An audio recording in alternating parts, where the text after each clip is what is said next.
Hello, and welcome to episode one of the Backlight podcast. My name is Michael Sorba. I'm joined here by my friend and fellow filmmaker, Pat Farrell. Hello. We are filmmakers based out of Florida. I am a recent graduate of Jacksonville University. Pat is a rising senior at Jacksonville University. Yep. I graduated with degrees in film and animation. Pat is studying for philosophy and minors in jazz and film. He writes, he directs. I'm a cinematographer and a motion designer. And we decided to start a podcast. It was something that I really wanted to do for a long time. Just kind of talking about film, talking about how we make films and how blockbuster films can really be, fun to talk about and dissect. And this was our brainchild. That's you summed it up pretty well. That was a pretty spot on intro. As Mike said, this is going to be, pretty lax, just conversation about film, and about kind of what we do and how the industry works and movies that we've seen. Be like a mix of commentary, criticism, book club, just generic talk between us, normal banter. We've had many film conversations with people where we lead most of the discussions and people listen. And a lot of people really like when we talk about films and how we get to those conversations. And so we figured it would be nice to kind of open that up to people we know and more people that we don't know and see if they also enjoy our commentary. So, and the amount of conversations that we've had that last till 2-3 a.m. in the morning, talking about film is when we lived together in the past. Yeah. Memories, sad sweet days. memories. Yeah, sweet memories, sad days. So what is our topic for today, Mike? So we kind of wanted to do an episode that was about a movie that we both had seen pretty recently.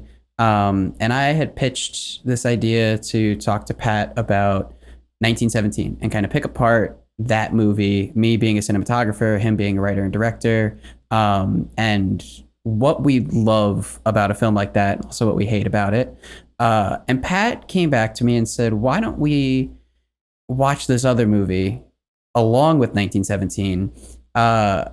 That's a Netflix original, and I won't give the name yet. I'll kind of leave that until the end a little bit, but kind of compare and contrast how action movies are done, both on like an A-list cinema style and maybe something a little bit less. So we'll start off a little bit with 1917 and kind of move into that other film and how those two kind of relate to each other, how they bounce off of each other, and how they aren't similar. And so that's our episode for today. But to start off, I think it's fun. We're filmmakers, we're podcasters.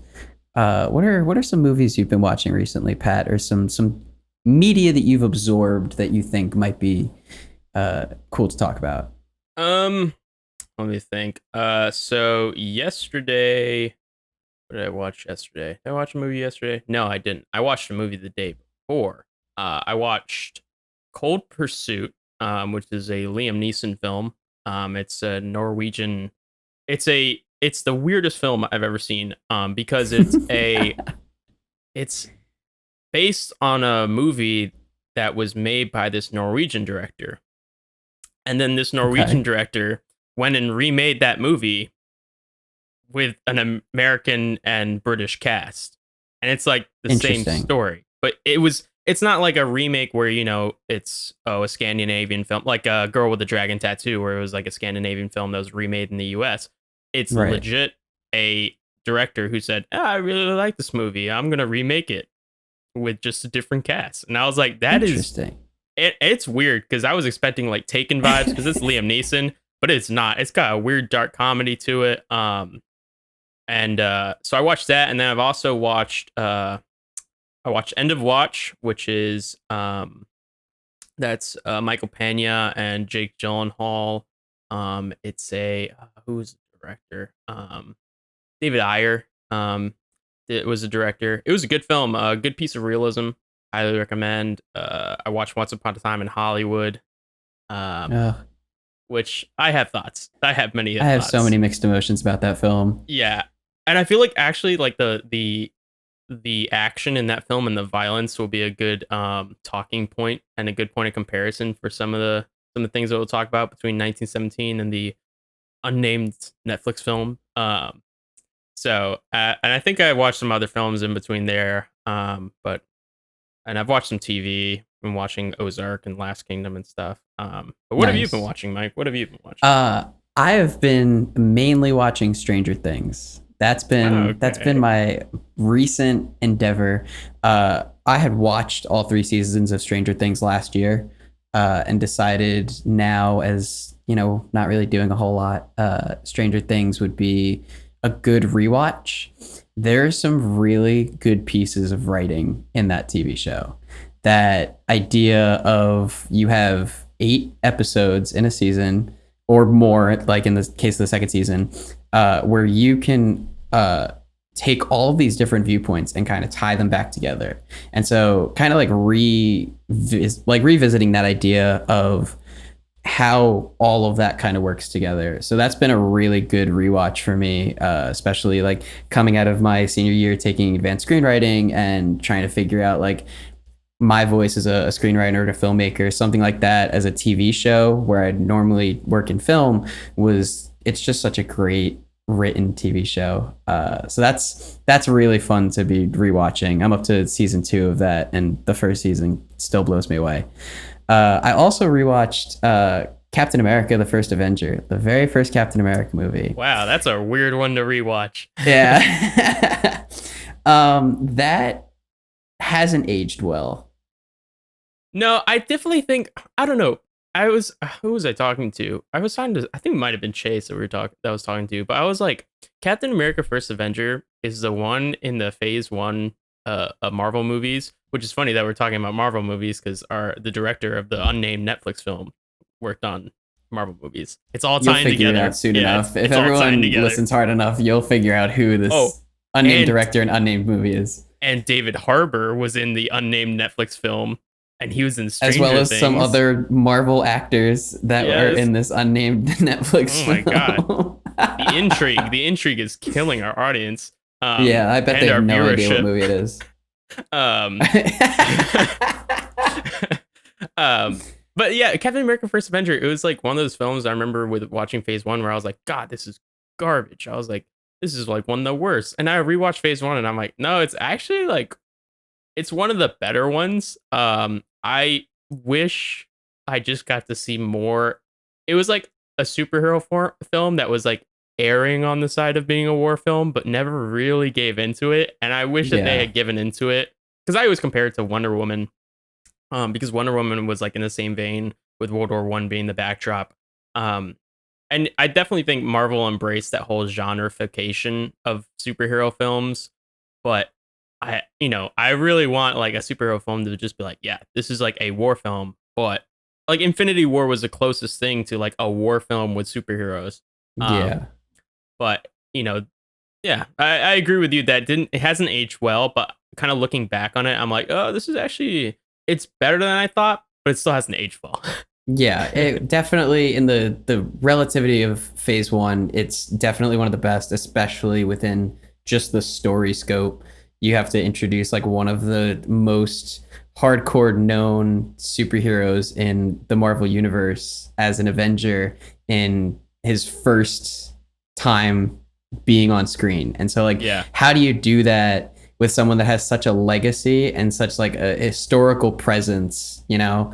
He's not just some guy, he's some guy that fought in, World War II. Yeah. So like how do you do that? And so that was a really, really cool way to kind of tell that story. But I agree with you. They definitely didn't give as much into the war side of it. It was kind of this in between of a romance, action, superhero war movie, and it never really committed to any one of those things. Yep. So that was interesting to watch. Because like but the there's just montage. the VFX, man. The montages in VFX were just not great. Yeah. It was so 13, 12. Let me see. 2019 was when, yeah, it was 2010 or 2011 because 2019 was when Endgame came out, and that was 10 years since Iron Man 1. So, yeah, 2010, 2011. Yeah. It was that kind of where it's like there's like VFX where you're like, "Oh, like that's, pretty good VFX." And then they just get just you just start to notice all the little bad parts of when he's throwing the shield. You're like, man, that looks really blocky. Like there's the texture on that shield is just completely gone. And then it comes back into his Yeah. hand and you're like, wow, that's a prop.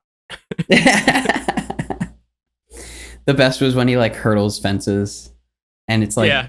that really didn't cut together. But I think Captain America is a very good segue into what we're talking about today in terms of action movies and the different ways that you can do action.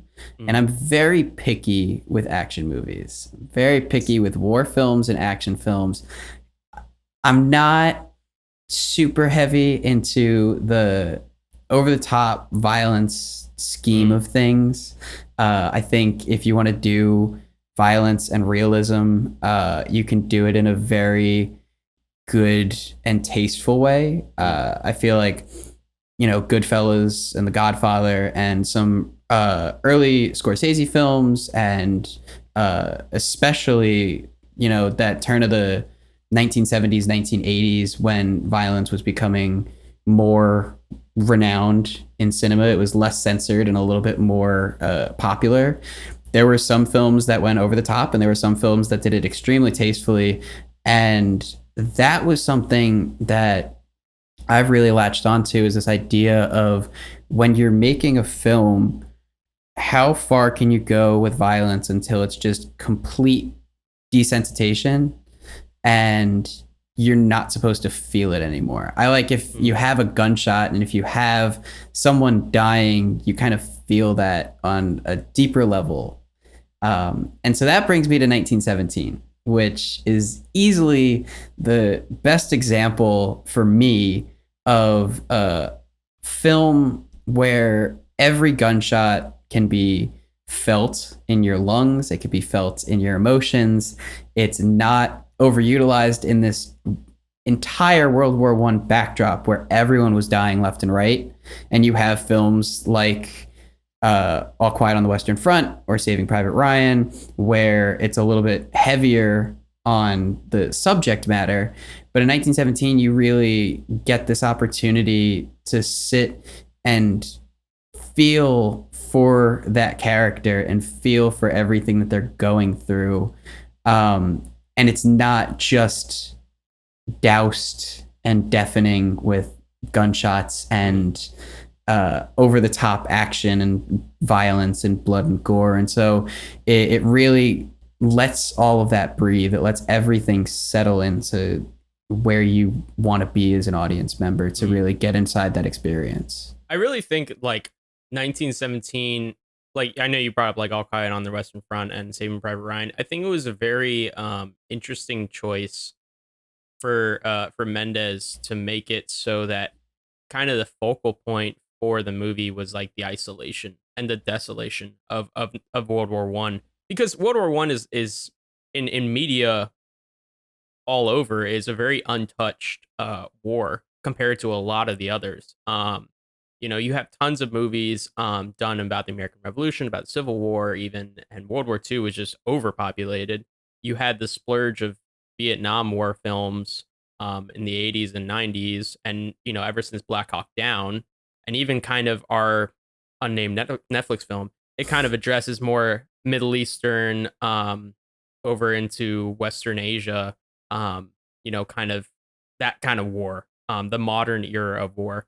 So I think that the reason you kind of feel like all those gunshots is because, it's so like Mendes wasn't focused on the action. Like once you get to that final set piece, you're like, oh, like you kind of take in the full expanse and the breadth of the war. Then instead of, like Saving Private Ryan starts off with the Normandy Beach invasion, which is one of the biggest war sequences in cinema history by way of Right. just how it's felt, not necessarily like what it constitutes and what makes up it. But yeah, I do think that like what you're focusing on, and we're gonna be talking about like we're gonna be very much doing apples versus oranges. we are comparing completely different kind of action films, but addressing the action within the films, because that's ultimately what it comes down to is action movies. When you genreify a movie, it's just how you're telling your story. So action Right. films tell the story through action. They tell it through set pieces. Sci-fi movies tell it through science fiction. Romance movies tells the story through romance. And I think that all these movies, when we talked about Captain America, we were like romance, the superhero action. You have movies that hit on every little piece. Yeah. But it's very interesting to see how movies utilize action, and kind of how the subject matter is then reflected in that, and how when you don't have a strong subject matter, the action can be a bit desensitizing, as you said, and it can be the action by not having a subject matter. It's like if you're cooking like a meal, like you don't if you're if all you do is just put a whole bunch of spices on a plate, then it just doesn't taste like you have to have something to ground your audience in and to ground your taste buds in. You don't just put spices on a plate, you put it on chicken, you put it on pork, you put it on a meal. Right. And so our unnamed Netflix film, it does do a bit of that. But 1917, yes, I agree with you. It does a very good job at focalizing action. And I think a huge part of that is Roger Deakins. Oh yeah. And everyone talks about No bias there. No bias at all. 1917. No, absolutely not. Everyone talks about 1917 being Roger Deakins' movie. And it's kind of a valid statement that him and Sam Mendes coming together to create that atmosphere and create that set piece that you follow Schofield as he goes on this journey, is part of that. It's part of the fact that it's less of an action movie and more of a suspense movie. Yeah. You are really locked into that character more than anything to get to that point. And so that is a huge, there's the meat that you're talking about. All the spices is, sure, it's in one take, and sure, you have little pieces of action that happen, and where you place the gunshots can give it a different flavor. But the big part of it is the fact that it's more of a suspense film than anything. And it's genrefied in an action film because it's a war movie, but you really, really dig into that action, or the suspense rather, that you're following Schofield the whole way. Yeah. It's definitely like a perspective piece. It's just like, hey, here's the lens that you're gonna look at this movie through, and then boom, we're off to the races. Like that's from the opening shot, it works that way. Yeah. And I think it was also like, by way of like character in like action films, it didn't. One, it chose two very unknown actors to the movie industry. They had done their stuff on Game of Thrones like everyone else and their mother. But they were widely unknown. And so I had the same feeling that I had when I watched the war film Overlord. Overlord's it's a zombie. Everyone called it Black Ops Zombies in movies. And it's like Nazis that using zombies and stuff. It's actually a pretty decent film. But it used pretty much an unknown cast to me. I think it was only one of these soldiers that I recognized, who isn't a very well-known actor, but it kind of immerses you in kind of seeing a very unknown soldier, as if it is a real soldier, because you don't know. I feel like if they had cast, Mark Strong and what's his name? God, Doctor Strange. Why is Benedict Cumberbatch. I was like Benjamin Cumberbatch. I was like thinking of Ben names. If they had cast them in Schofield and Blake, you wouldn't have seen Schofield and Blake. You would have seen Benedict Cumberbatch and Mark Strong. Right. So I thought it was a very strategic decision to kind of make it so that you don't identify actors, you identify characters. And so you sympathize with them more, and that way the action hits because you're not seeing actors, you're seeing characters. Right. And when Tom dies, you feel the character die. You don't feel that actor die. If you're seeing Mark Strong and Benedict Cumberbatch on screen, you know that they're going to be on screen alive for most of the time. Yeah. And that very well plays into the next movie that we're talking about. And I think it's time that we name it Oh because wow, we're going to be drawing a we're lot gonna of. name it. Yeah, we're going to name it. We're just Oh going to god. let all the marbles out because I already feel like we're drawing so many comparisons and, contrast points too that are like, oh, what about this unnamed Netflix movie? Yeah. We're talking about Extraction. If you haven't seen it, go and watch it. I guess it's a pretty good movie. It's not the best movie that we've seen of all time, but it's definitely a good movie to talk about because there's a lot happening, both good and bad, that really makes this film something unique and something very Netflix. Yeah. The closest thing that I could compare it to that's a film that actually felt like a similar movie was American Assassin with Michael Keaton. It came Yeah. out a couple of years ago, and I went to go see it in theaters because I You was saw like, that this in could be a good theaters? movie. I did. God. I paid money to see Oh American no. Assassin with that one guy from that one teen drama movie and Michael Keaton, and oh my God, that was terrible. So this does what American Assassin, I guess, wanted to do in terms of action and actually did it pretty well. But the good thing that you brought to my attention when we were getting ready to do the podcast and sit and talk about this and think about films that we wanted to watch was that there are different types of action. 1917 and war movie action in the traditional sense of war movies is not the only type of action, and John Wick type of action is not the only type of action, and there's definitely an overlap between the two. Yeah. And the way you show any kind of hostile, movement in a movie is an art in itself.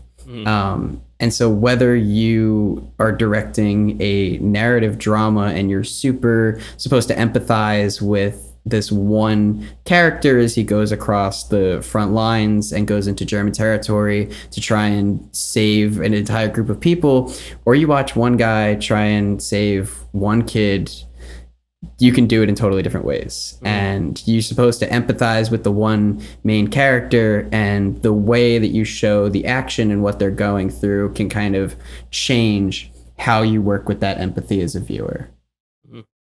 So when we talk about 1917, we talk about a movie that obviously nominated for a bunch of Oscars, really, really fantastic film, really well made, good production value.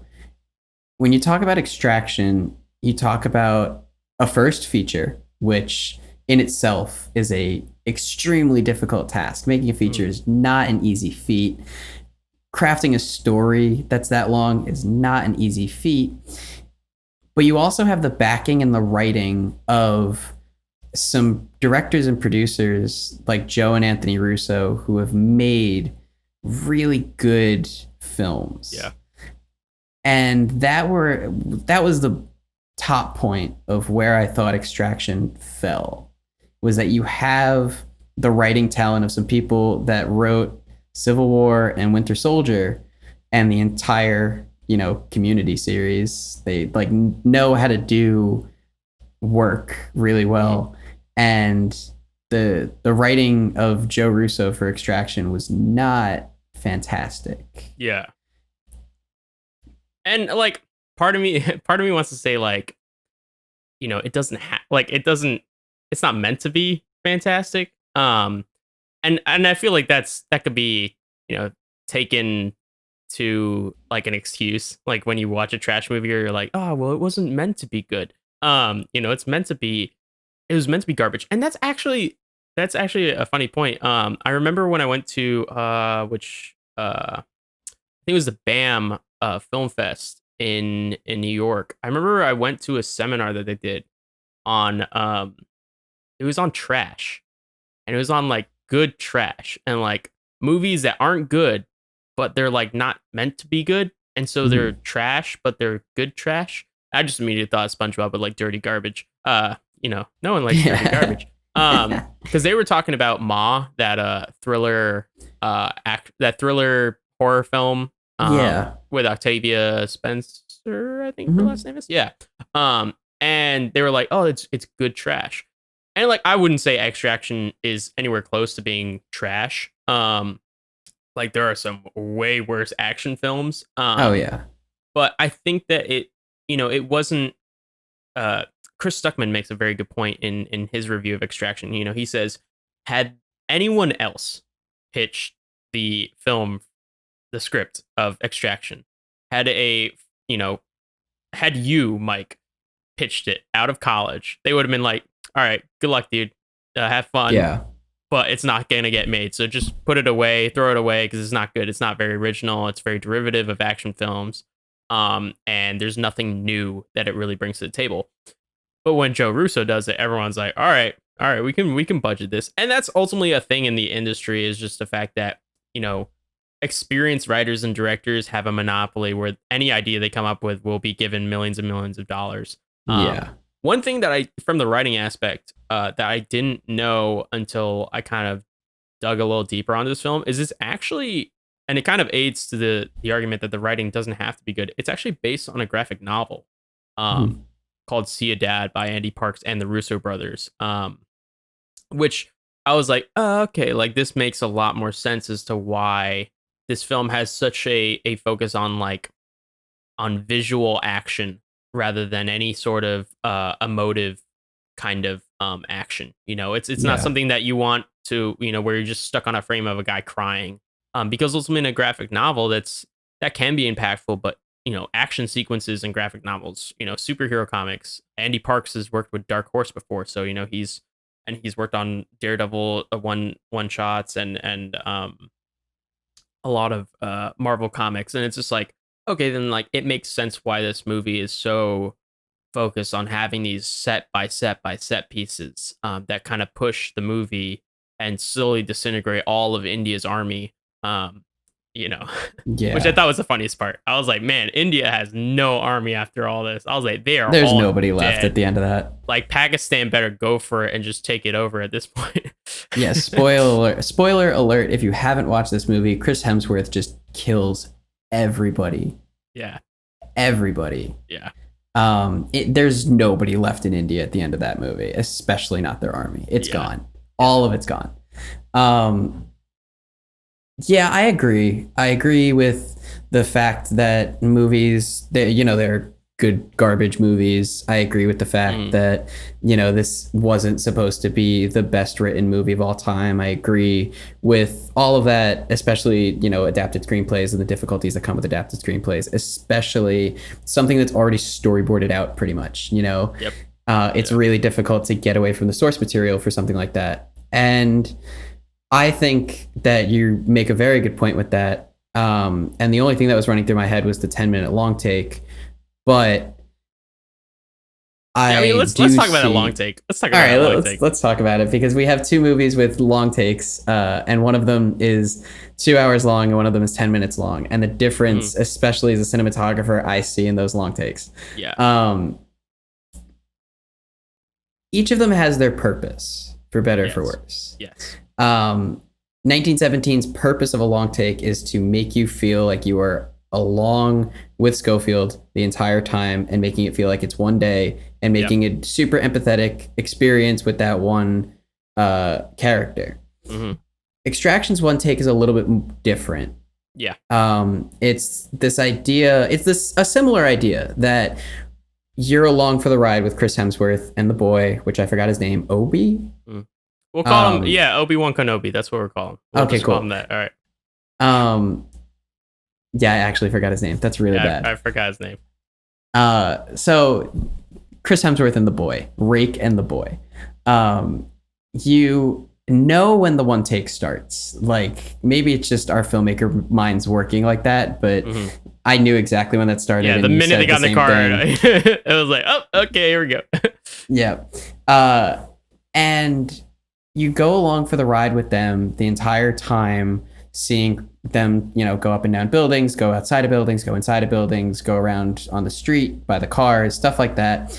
But it felt to me as a cinematographer like a one take for being the sake of a one take.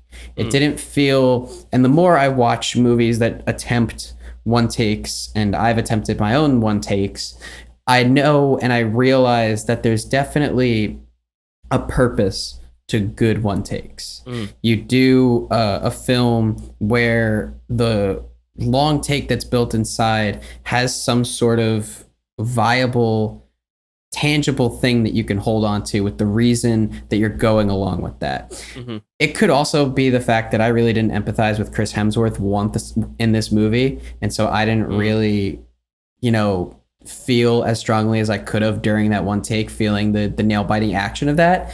But we'll get to that in a little bit about why I didn't empathize with Chris Hemsworth. mm, But it felt a little shallow that it was just kind of the one take for the sake of being an action heavy one take, and that you don't cut and that you really hold on with it. But what was beyond that? Was it mm, just action for the sake of action at that point? hmm And I mean, I think that I would say it's like not the worst one take I've ever seen in a film, and it's definitely not the best. I think it has, if you look at the rest of the action for the film, a lot of it is done in a one shot fashion. Um, and and that kind of came from movies of like 2014, mid 2010s. Is John Wick pioneered it. And then you had like movies like The Equalizer. You had kind of those. I would put Extraction, if I were to like put it in a category. It's like a lone wolf action film. It's done in the Mhm. same vein as like Die Hard. Um, Yep. and those kind of movies, Equalizer, John Wick, what they kind of did was they made it so, because a lot of them were headed up by stuntmen. And this one is Sam Hargrave. This is his first feature, but he's done a lot of stunt work with the Russo brothers as their head stunt coordinator. And so it's kind of giving action more motion. And I think it's a very interesting concept, and a very it's very new to the industry. And I think that stunt directors and stuntmen still have, it's basically when you have an action sequence, right? The stunt team will go out and they'll preconceive it. They'll draft up basically this is what it's going to look like, and then some directors will go, no, no, no, no, like I want it more, like I just want less, and they'll like draft it up to the point of like this is how it needs to be edited together.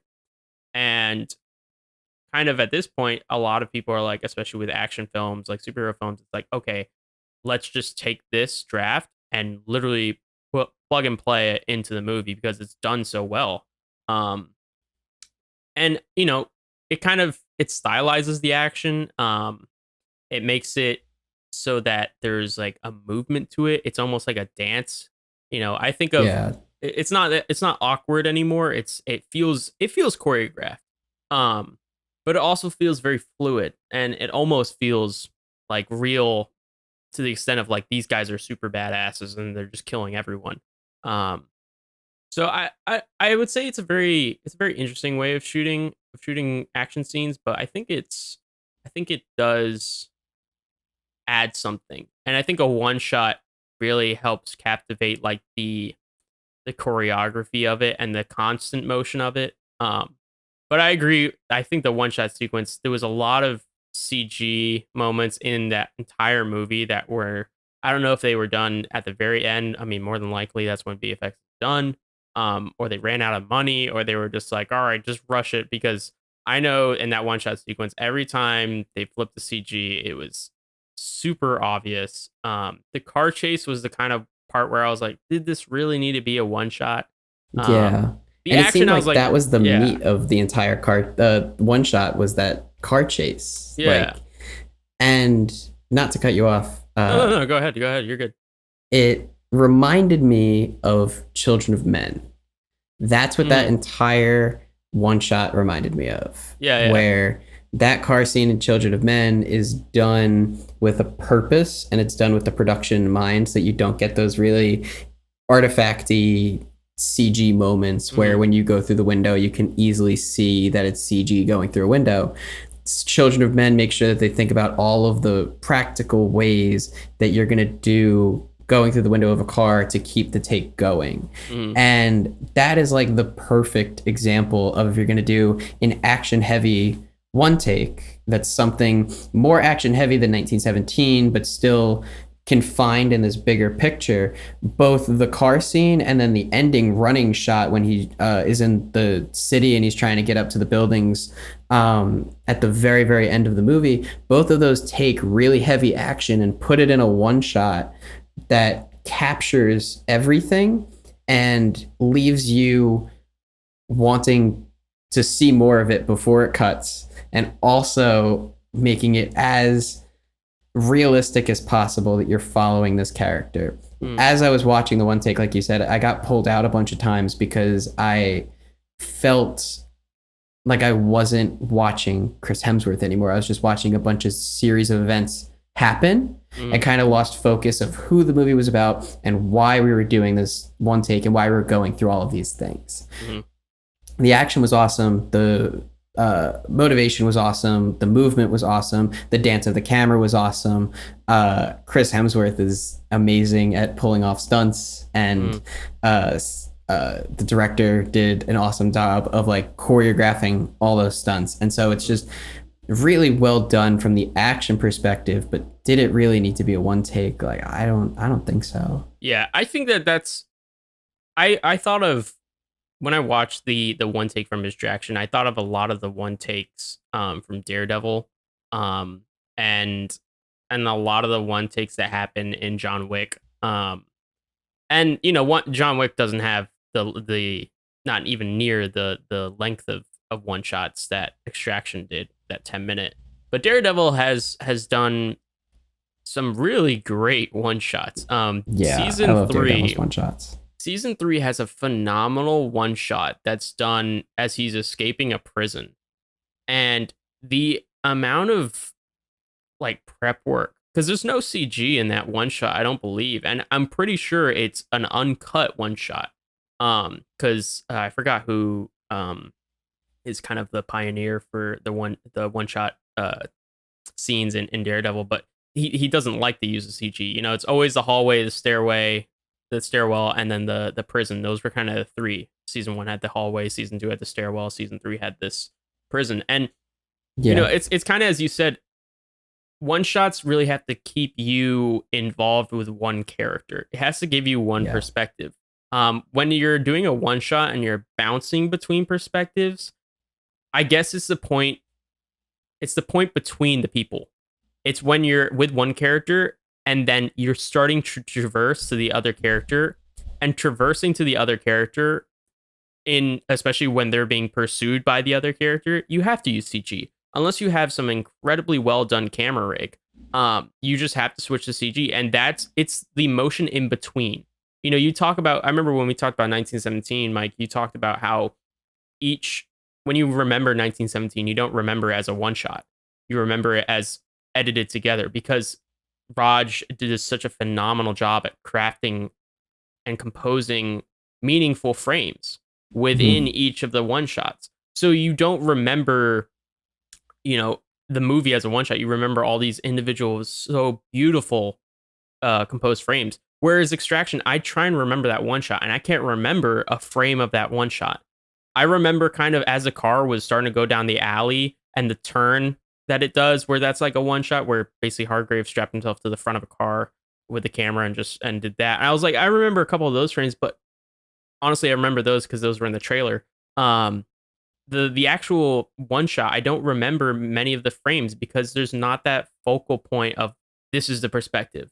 It's kind of a perspectiveless one shot. And that goes along with Children of Men. Like, imagine Children of Men in that one shot. Imagine if they were inside the car and then all of a sudden the camera's moving outside the car, and then we change perspective to one of the people emerging from the forest. It wouldn't make sense. And it's that movement between your subjects that you would be like, oh my God, like this is VFX, or this just feels pointless. Yeah, I'm totally on board with that. And to me, one of the biggest ways to use a one shot is to really connect with that character. And 1917 does it. And Daredevil was the other one that you mentioned where it does it really well. I've only watched Daredevil all of the seasons once, but I remember each of those sequences as if I remember, like, watched it yesterday. I don't remember Birdman, I don't remember the one shot from Extraction. I don't remember the one shot from Spectre. Those are one shots that are kind of done for the sake of being one shots. And in the case of Birdman, it's the entire movie done in one shot that really doesn't have to be. It was done that way just to say that they did it. And it's lacking that substance. It's all spice, but no chicken, like we talked about before, to bring that full circle. A couple of other points. The last point that I wanted to make on that one take, actually, I wrote it down. I felt like I was in Disney World or Universal, and I was riding one of those like big screen rides that you have, like the Transformers ride or the Spider-Man ride. Yeah, that's literally what it felt like as I was watching that one take, and it's so like perfect to think about because they don't cut. When you drive up to the screen and you see, you know, Optimus Prime coming and slamming down the Decepticons, like they don't cut, and that's exactly what it looked like and felt like as I was watching the. That's a really good comparison. Yeah.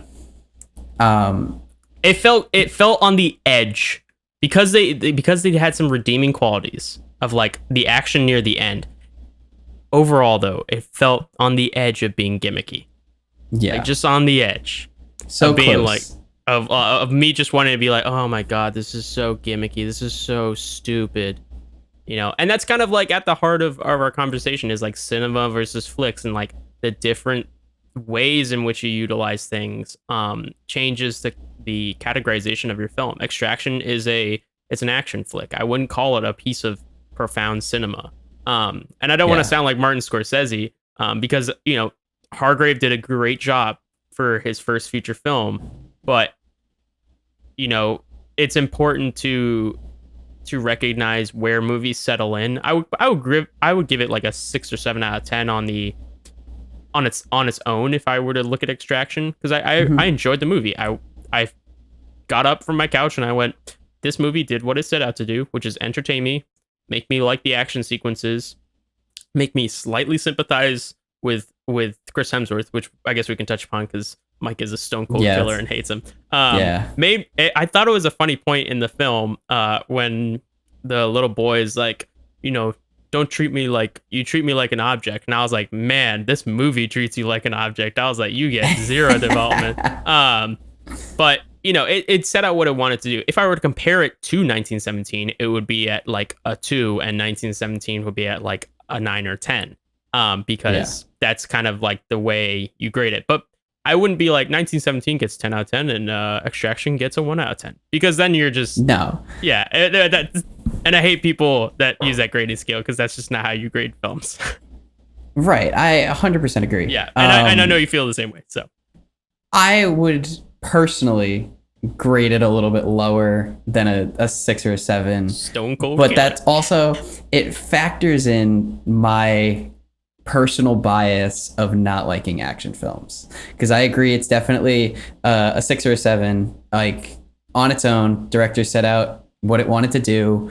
As a unbiased objective grading scale, that's just kind of like, you know, this is the film and this is what the film wanted to do, and this is what Joe Russo and Sam Hargrave and Anthony Russo wanted to do with an action film. This is what it can do. I 100% agree. It did what it set out to do. For my own personal grading scale, I guess you could say, I would definitely drop it down to like a 4 or 5. I was gonna say you were gonna give it a 4 or 5.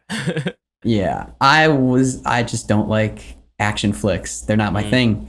I definitely latch on to story, and if you're gonna try and do complex cinematography and complex camera moves, like make it motivated, make it, you know, real. And for this film, it got a little bit gimmicky with some of the camera work. It got a little short with some of the story, and it just felt like a bunch of random violence that had no grounding. And part of that comes into Chris Hemsworth, and less of Chris Hemsworth as the actor and more of Chris Hemsworth as the character of Rake.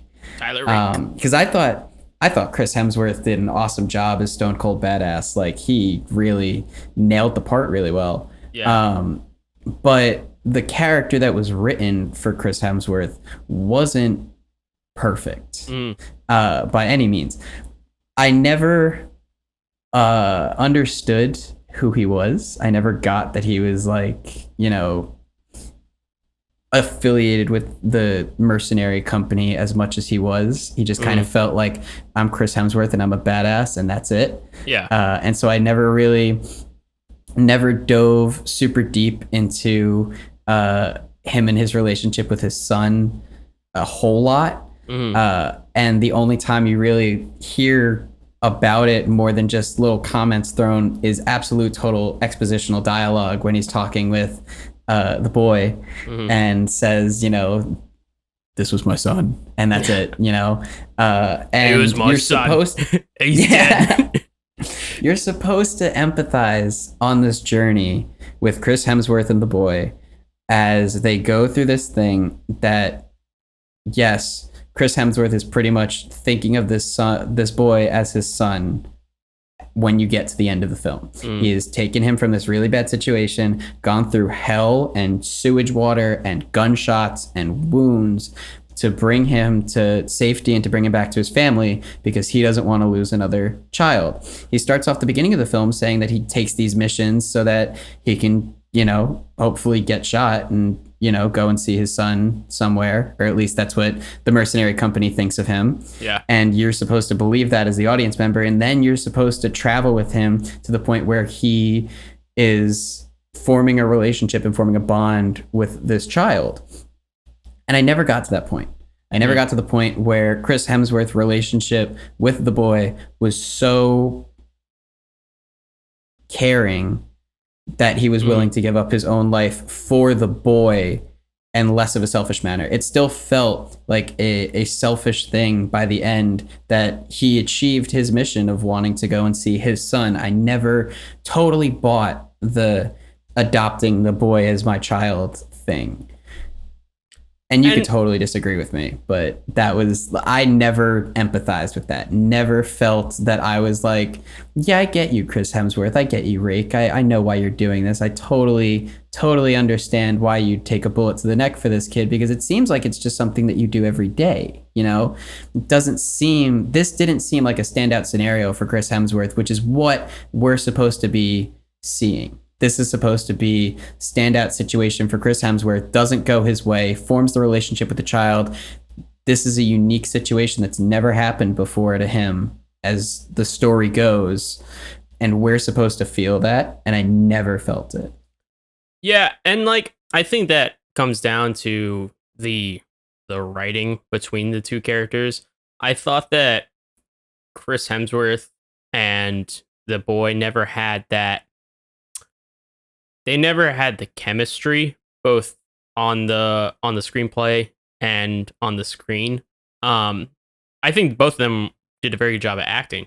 I thought this was, going back to kind of how he classified Schofield and Blake, I thought it was very interesting with this film. I wasn't seeing Thor, kill everyone. Yeah. I was seeing Tyler Rake, played by Chris Hemsworth. Had it been someone else, I would have been like, well, this is a B-level action flick.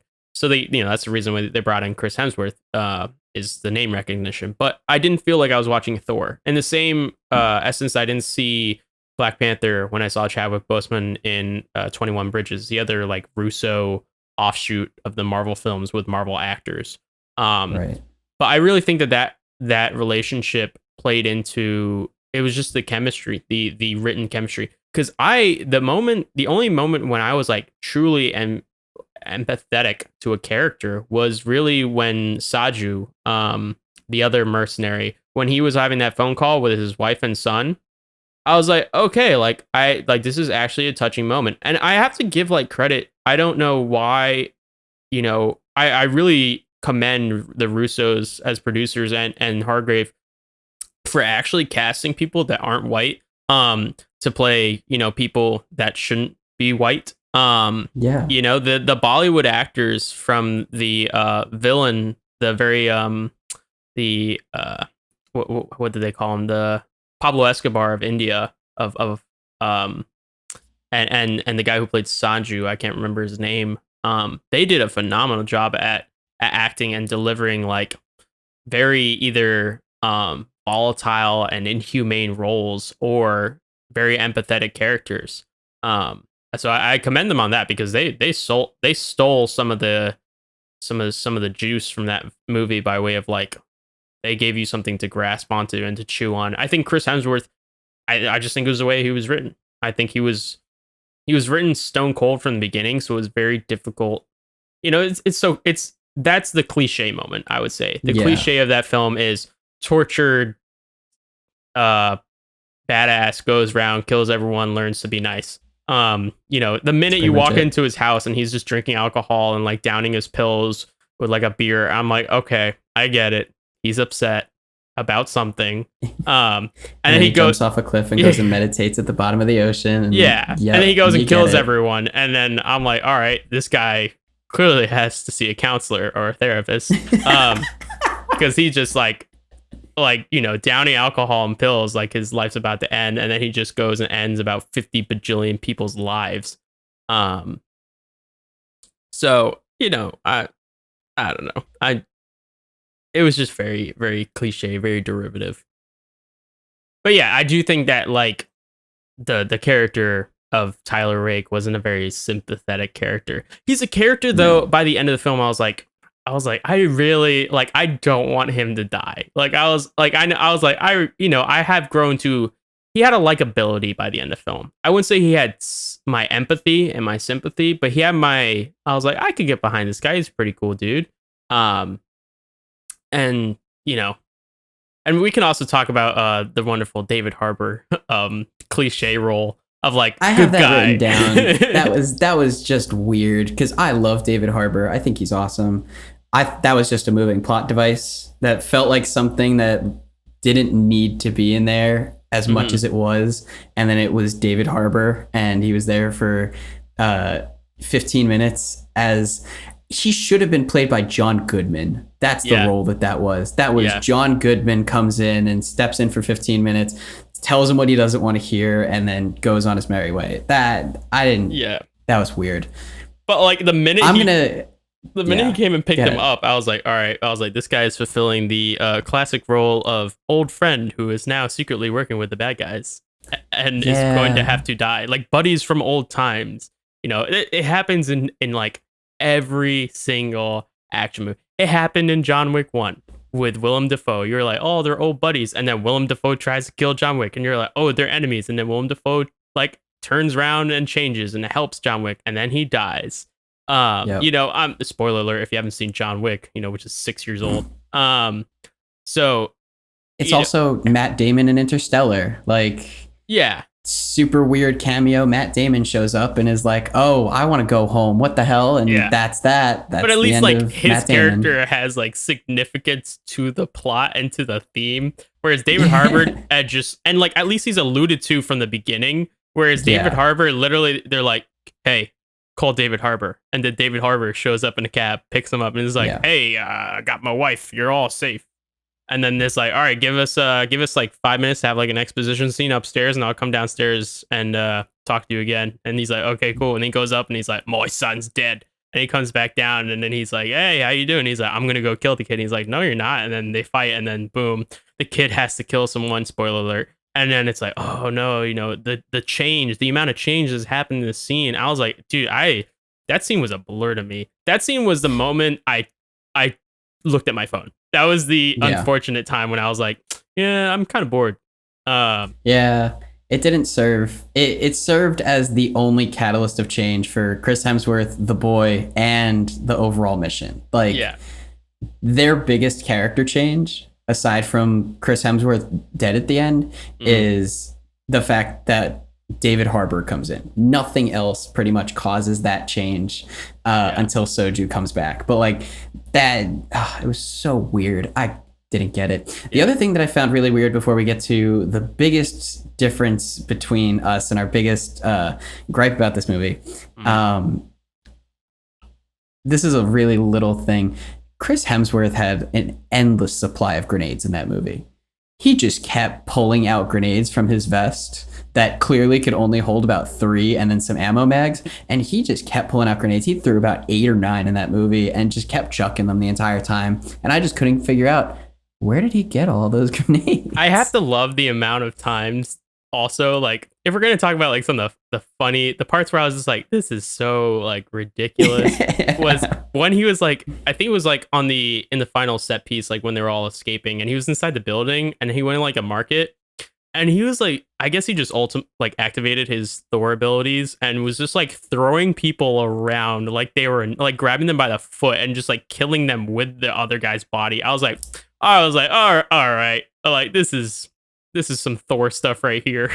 Yeah, the other really funny part was that all of the main characters, such as Soju, the boy, Chris Hemsworth, everyone involved on Chris Hemsworth's team, they all had impeccable aim.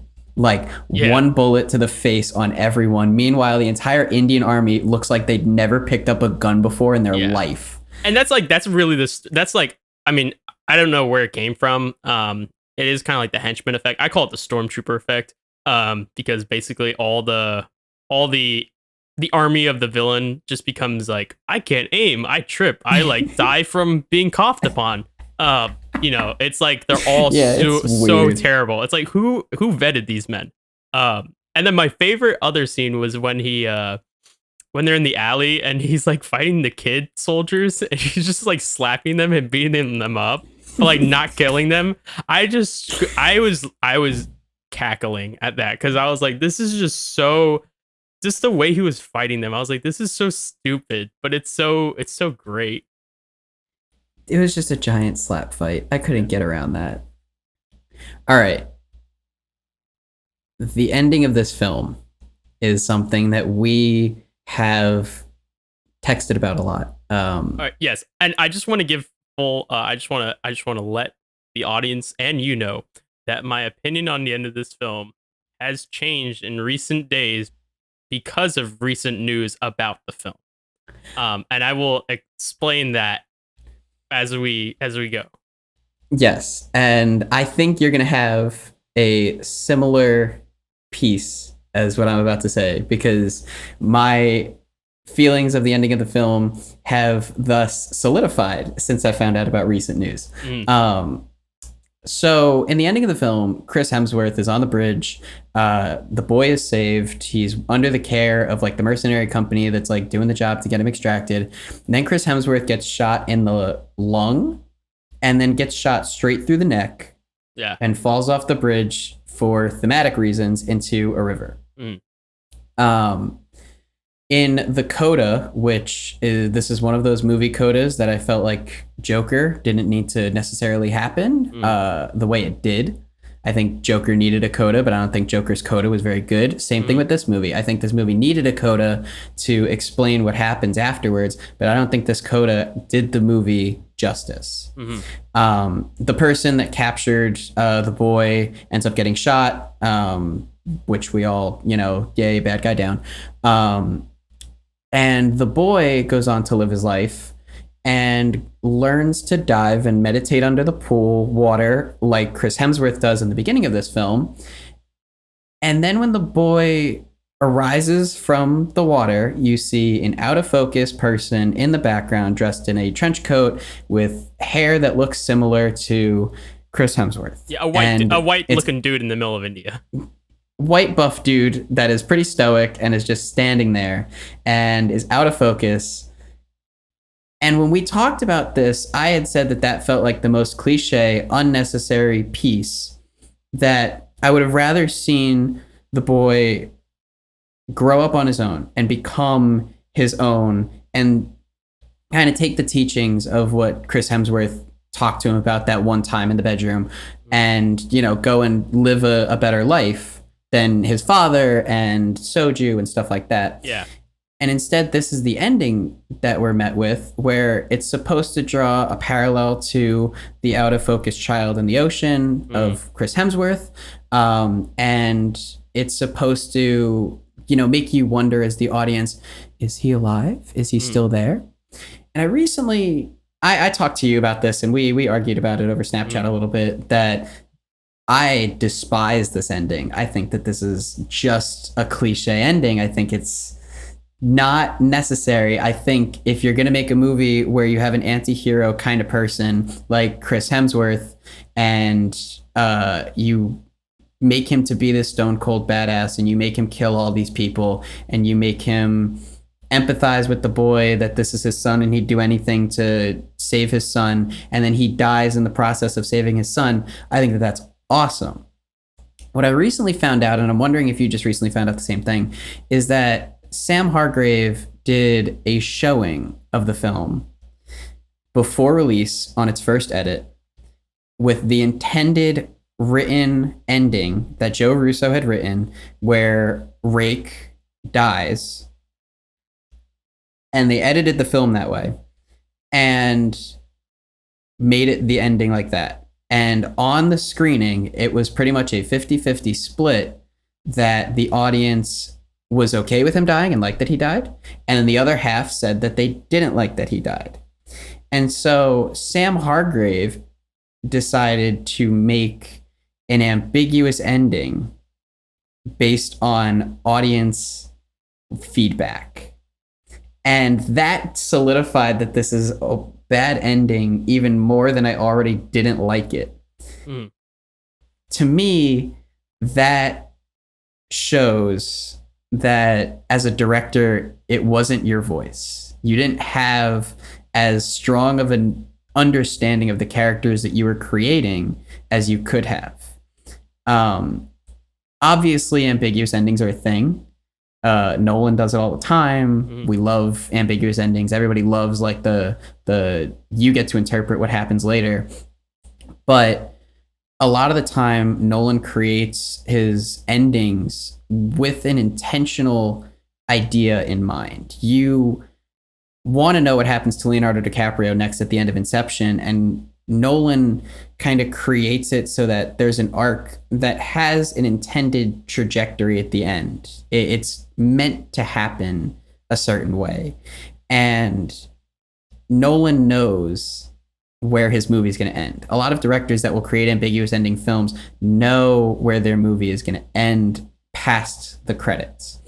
The fact that Sam Hargrave and the Russos said, yeah, let's just completely leave it up to the audience, and let's like maybe hint at this, but give the audience, for marketability reasons, the best ending for everyone, makes me wonder what kind of a filmmaker Sam Hargrave is, what he was trying to say with this film, and what he was trying to do with this film. Because in the end, it just felt like it was an ending made for the audience and not for the film. And that's my hot take. And feel free to disagree with me, because it's a very, very stifling hot take.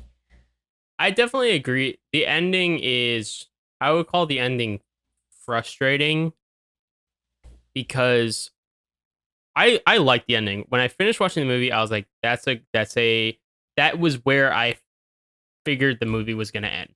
I was like, he's going to come back in some capacity, because thematically they had that little line of like, you just because you land in a river doesn't mean you drown. It's only if you stay submerged. But like, and I think it's a careful balance of how do you end a film that feels like a war movie at times? How do you end that with the balance of a cliche war movie and then also like a cliche lone wolf action flick?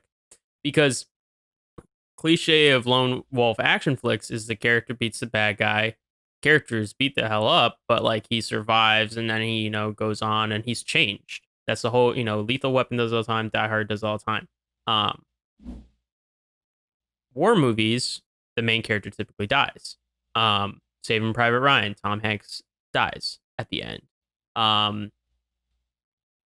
Fury, all the characters in the tank crew die except for the private.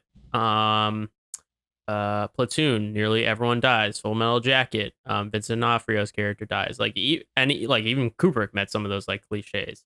And even if they don't die, there's such a negative impact that they've experienced. Yeah. Like, unbelievably negative. To go back to 1917, like we were talking about earlier, Tom dies, who's one of the main characters at the beginning of the film, and you think you're going to stick with him the whole way. But in the end, Schofield does what he set out to do. His mission's complete, but he as a person is very, very drastically different, as if a piece of him has died from inside. Yeah. And it's not him actually being dead, but he definitely has experienced some stuff that has made him a lifeless person by the end of Mhm. that film. Yeah. And I think that had he died the way he died on screen, and had he never shown up, I would have been like, yeah, that kind of feels inconclusive, especially regarding the theme that they're trying to push forward.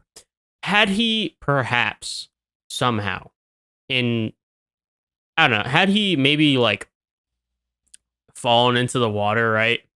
And then we get another underwater shot of him, and almost he chooses to say submerged. But then if you were to make it so that he's stays submerged in the water as he's dying, but then you cut to him and his kid at the beach and they're emerging from the water together, I would have been like, okay, that would have made a lot of sense. That shows that it does the submergence, that motif isn't taken literally, it's taken metaphorically, and it makes sense. Okay, this character, because it makes it seem like the reality of his situation of fighting all these people is his purgatory, and now he's kind of made it out, and that he's emerged as a different person, and he's kind of forgiven himself. Um, Whereas when he just dies, I was like, well, that's a garbage death. And then the kid, going to the pool, I was like, okay, I have no problem with this. It's just a coda explaining where he is. I felt the killing of the bad guy just in a bathroom with no security by the girl. I was like, why didn't they do this to begin with? If they had done this to begin Yeah. with, the movie wouldn't have happened. Um, so I was expecting Hemsworth to show up there. I was like, man, that would have been interesting if Hemsworth showed up and killed the guy. But it was a girl, and I was like, meh.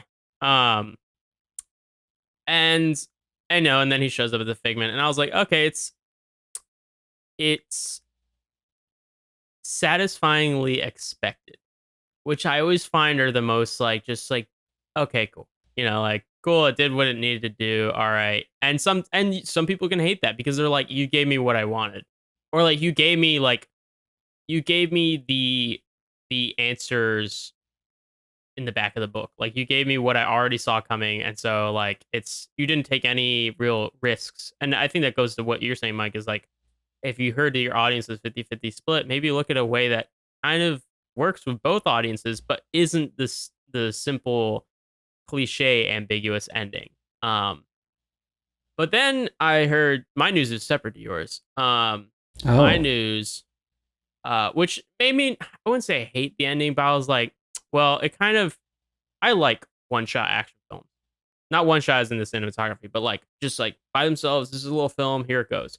I love Chadwick Boseman's 21 Bridges. I was like, this is a great film. Henry Jackman did another, he did the score for Extraction. I love the score for that's 21 Bridges. It was derivative story, but it was done very well. And that's ultimately where I think those kind of movies, I would call them the Russo one shots of 21 Bridges and Extraction.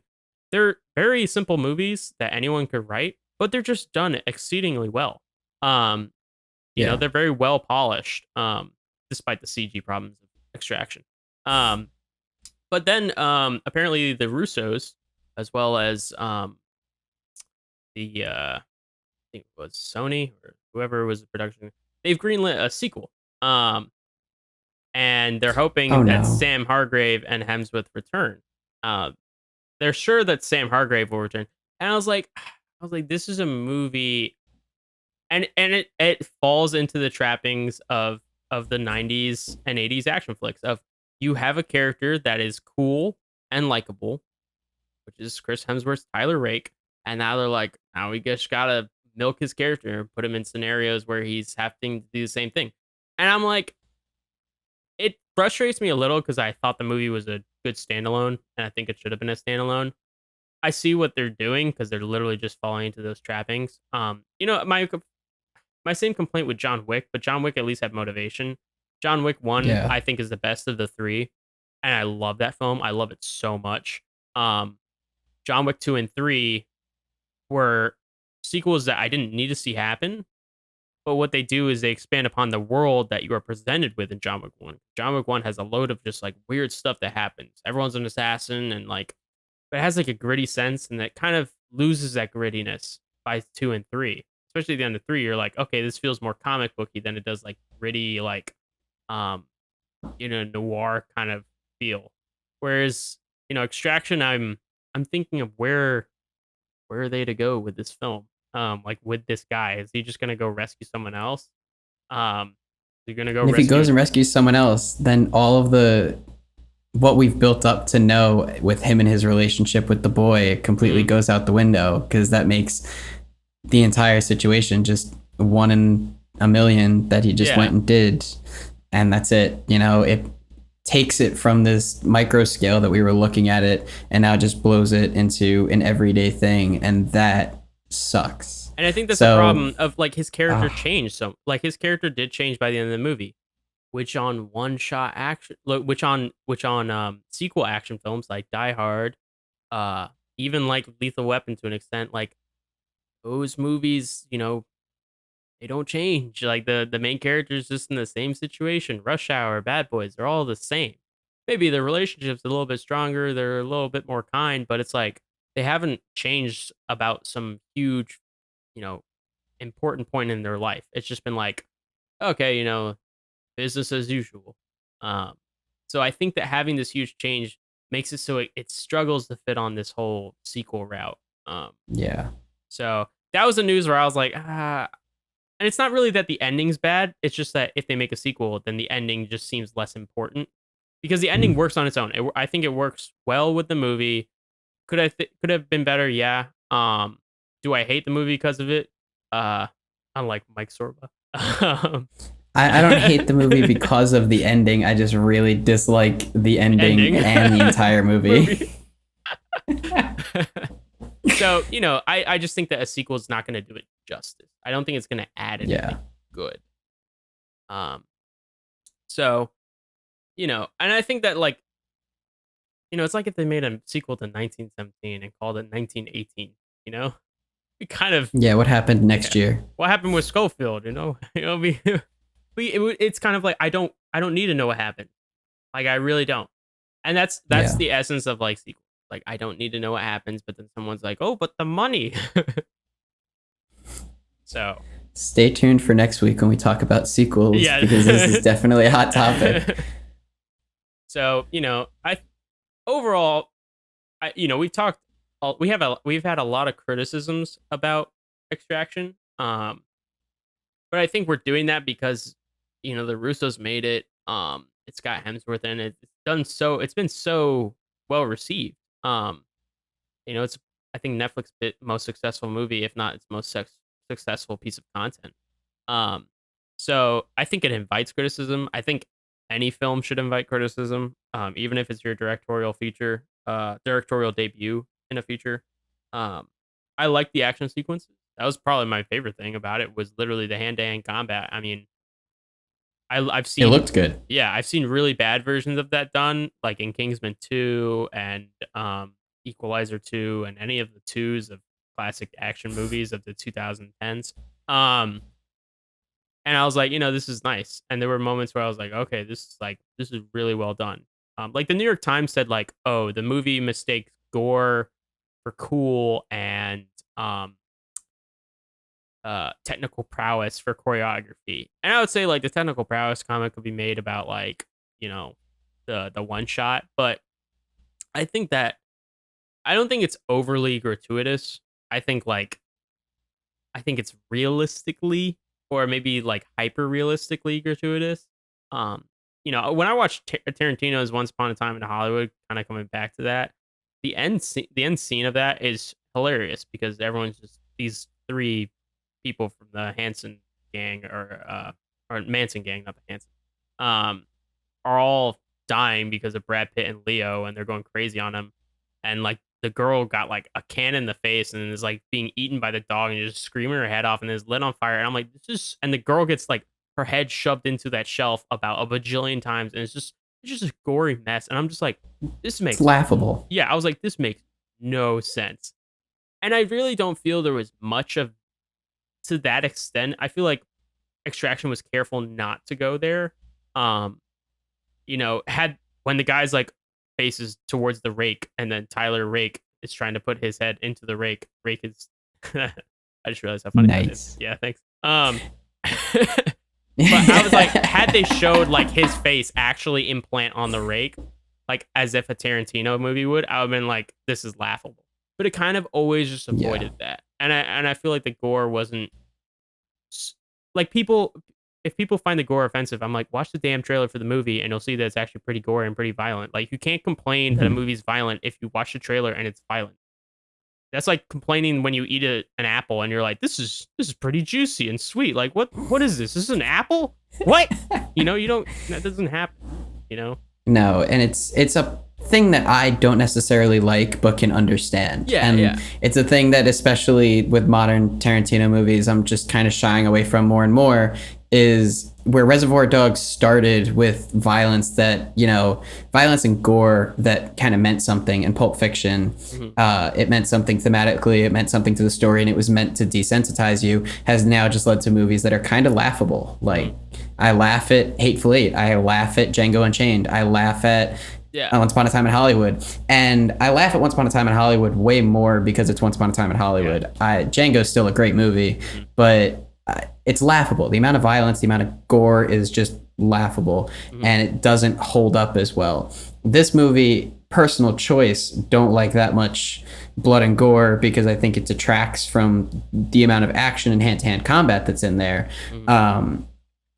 But understandable why you would do something like that, how you would do something like that, and the quality that it took to make that look that good for Extraction. So kudos to Sam Hargrave for being able to be a stunt coordinator that goes and makes a movie like this. It's not easy to make a movie. It's not easy to make a movie that's entirely rooted in action. It's not easy to make a movie that has that much action and try to put some sort of technical prowess or any kind of story into it. And so he does a good job at combining all of the things. Some things are better than others. The action is better than the story and the technical prowess. And so that says volumes about who Sam Hargrave is as a director. He's a stuntman. And so really good action, kind of lackluster story leads to exactly what you have with Extraction. And I think that's like, it's a good note. I'd be interested to see like what he writes, because like that was Joe Russo who wrote that. So I'm curious to see what kind of stories he's able to come up with. Just because, a lot of time, sometimes we equate like story problems to a director, and I think like story problems can come from the director, most certainly, but a lot of the time that's like execution, whereas like root issues of like character interest, empathetic characters, endings, like that all comes from writing and like the payoff and kind of the structure that you create. We've talked about like when we talked about what was it? We talked about like Sam Mendes and Denis Villeneuve, because Raj constantly collaborates with them. And we talked about how the differences in writing and directing a film versus just directing versus solely being a writer and not directing. Like that's why I think Nolan's films have such a great continuity, and even Tarantino's films have such great continuity amongst themselves, is because there's a consistent like writing director vision, and there's such a consistent collaboration between that. That's why I think 1917 is such an endearing film and such a well-polished film, is because Mendes wrote and directed. I mean, he co-wrote it with Christie something. But he had a it was hand in the writing process. Yeah. Yeah. And then you have like directors like Denis Villeneuve, where it's like he's like written a couple of films, but a lot of them he's only directed. Yet miraculously, they have like such a profound sense of continuity. It's like it's kind of crazy. So I'd be interested just to see where Sam Hargrave goes, and whether he's able to kind of craft a voice of his own. I definitely think he has a visual aesthetic when it comes to filming action sequences that is, it definitely takes a lot of note from the action movies of 2010s. Of course, he worked on those. He did Winter Soldier. He did what else did he do? I think he did one of the Avengers films. Yeah, Civil War. So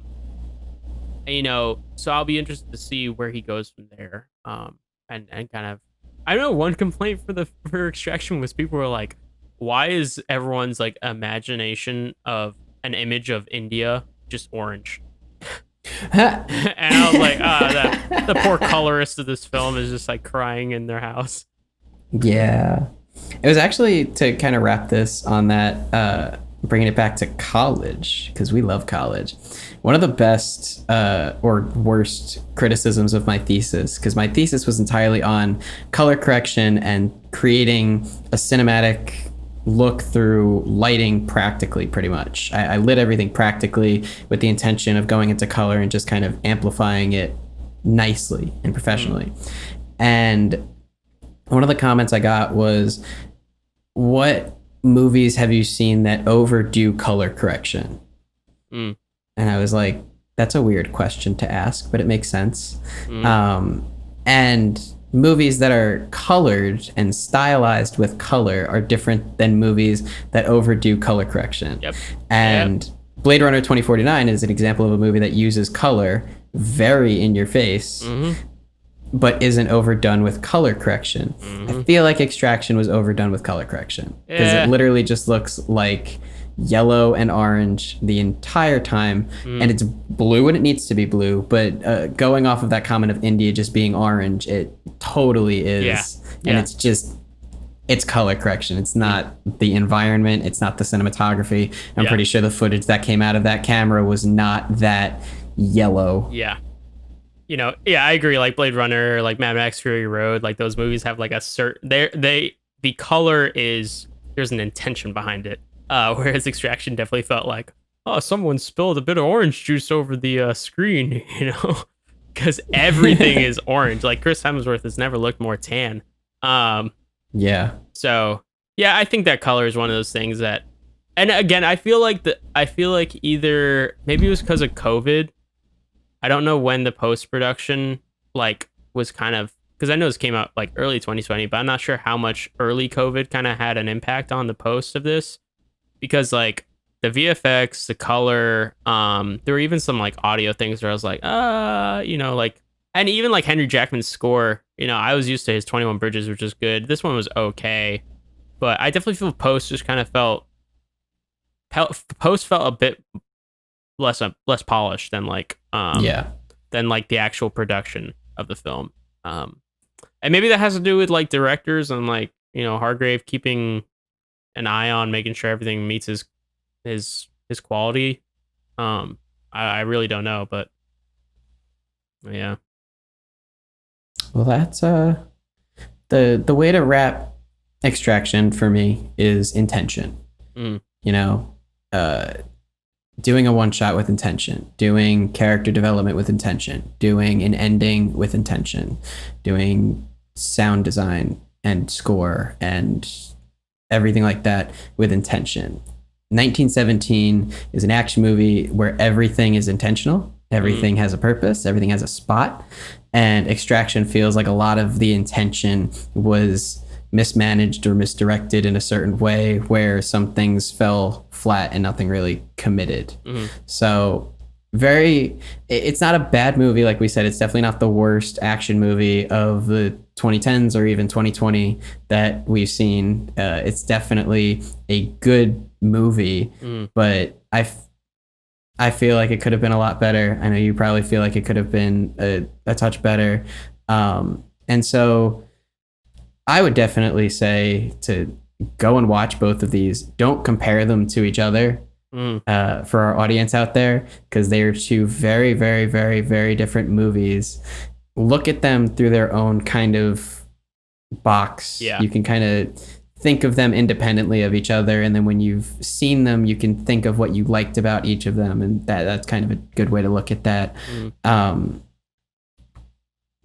So that's our films. I definitely want to like commend the Russo brothers for like making it so that Hargrave has now been given a chance to do like his first feature as a director. I think that's, you know, that's something Jordan Peele does. And that's something that now that, you know, the Russo brothers I've seen do is I hope that like big producers and directors in Hollywood are starting to like look at people with talent below them, and actually give them a chance and like a voice.